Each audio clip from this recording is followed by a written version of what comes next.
Houston Sports Talk back into the video today, and today we're going to talk about the Atlanta Hawks potentially signing Nickeil Alexander-Walker. It was just reported late night that the Hawks are eyeing Nickeil Alexander-Walker. Atlanta is interested in a sign-and-trade deal with the Minnesota Timberwolves. I think in a sign-and-trade deal, you'd look at it, and, I don't think anyone big player-wise would be going back to Minnesota in a sign-and-trade potentially, which couldn't happen until June 29th when NBA free agency starts. But I look at players in the area of Mohamed Gay, Dominic Barlow, Vicic, Kobe Buffkin, maybe one or two of those guys potentially of those four maybe goes to Minnesota in a sign and trade. But also look, in a sign and trade, it could just be a couple second round picks going to Minnesota in return for Nickeil Alexander-Walker. Sometimes you sign and trade, and it's 1, 2, maybe 3 second round picks, going to the player's former team.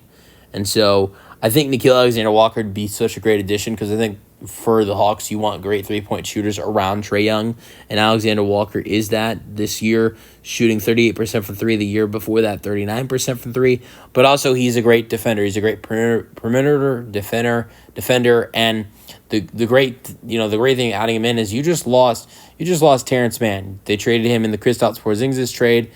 That's okay because Terrence Mann was making a lot of money, but Terrence Mann is a great defender, and you lost him. So it'd be great replacing Terrence Mann with Nickeil Alexander-Walker, a guy who is great defensively, just as good, and is a better scorer and three-point shooter than Terrence Mann is. Even though Mann is a solid scorer and a solid three-point shooter, Alexander-Walker is better in both those things, and you can give Alexander-Walker around the same money that Mann was making, and he is actually worth that money. I like Terrence Mann, but the $15 million that he was making next year, he was not worth that money. Alexander-Walker, if he were to get paid that in free agency by the Hawks, he's worth that money. So I think it'd be a solid addition for the Atlanta Hawks to add in better defense. And you've got Alexander-Walker and Dyson Daniels defensively. That'd be outstanding. And if Porzingis can stay healthy, he's a great shot blocker. So look, Atlanta would definitely be more improved next season defensively.